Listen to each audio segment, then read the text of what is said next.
आखिर पुलिस वालों की ये गुंडागर्दी कब तक? आखिर एसडीएम और डीएम का सस्पेंशन कब तक? एसडीएम तो गुंडागर्दी करता है, सरेआम मीडिया कर्मियों को धमकी देता है और उसके खिलाफ अभी तक कोई कार्रवाई उस अधिकारी मीणा के खिलाफ नहीं किया जाना सरकार की ओर से, ये भी सवालों के घेरे में है। सीधे रुक कर लेते हैं लखनऊ का, चूंकि सरकार की नजर है पूरे मामले में। भद्द जिस तरह से अधिकारियों ने पिटवाई है उसको लेकर अब ताबड़तोड़ एक्शन भी हो रहा है। बीती रात 5 लोगों को सस्पेंड कर दिया गया, आगे बाकियों का नंबर है। शिवेंद्र श्रीवास्तव इस वक्त हमारे संवाददाता सीधे जुड़ चुके हैं लखनऊ से। शिवेंद्र, अब योगी सरकार के इस पूरे घटनाक्रम पर कैसी नजर है? क्योंकि आज भी खबर है राहुल गांधी निकलेंगे हाथरस के लिए। वहीं बीती रात 5 पुलिसकर्मियों का तो सस्पेंड कर दिया गया, लेकिन बड़े बड़े जो अधिकारी हैं वो कब नपेंगे, ये बड़ा सवाल है। शिवेंद्र,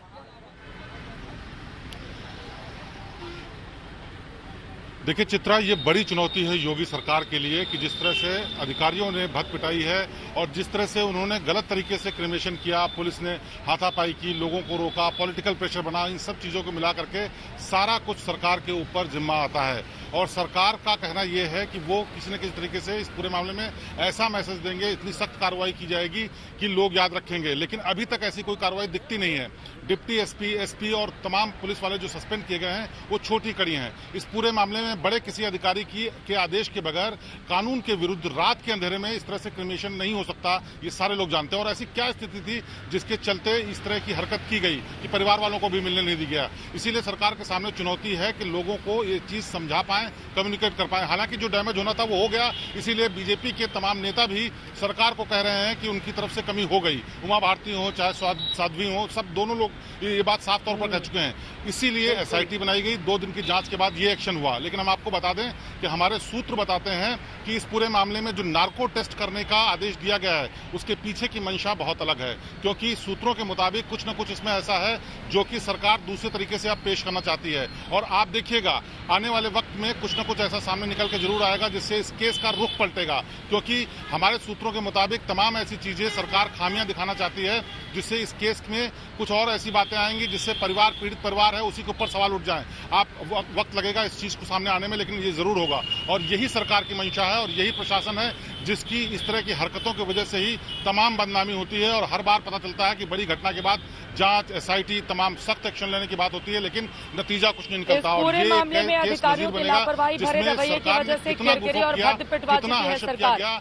अभी देखिए आगे ये अधिकारी, ये जो अक्षम अधिकारी हैं, ये जो ढंग से अपना काम नहीं करते, दूसरों को रोकते हैं, ये मीडिया को अंदर नहीं जाने देते, मीडिया से बदसलूकी करते हैं, अपना खुद का काम तो ये तरीके से कर नहीं पाते, दूसरों को काम सिखाते हैं। जो बड़े बड़े अधिकारी हैं वो कब नपेंगे, ये भी बड़ा सवाल। लेकिन सीधे रुक कर लेते हैं अभिषेक आनंद इस वक्त हाथरस से ही हमारे साथ मौजूद हैं। अब अभिषेक, चूंकि योगी के लिए एक बड़ी चुनौती सरकार के सामने अब ये भी आने वाली है, क्योंकि 12 गांवों की अपर जातियों यानी कि अपर कास्ट यानी कि सवर्ण जातियों ने मिलकर एक साथ बड़ी पंचायत बुलाई और उसमें ये तय किया गया कि आरोपियों का पक्ष मजबूती से रखा जाएगा, गांव के भीतर किसी को घुसने नहीं दिया जाएगा। और काफी ज्यादा आक्रामक तरीके से वो लोग भी आगे बढ़ रहे हैं। बीती रात यहाँ पर भी जमकर हंगामा किया था, हम सब ने देखा था।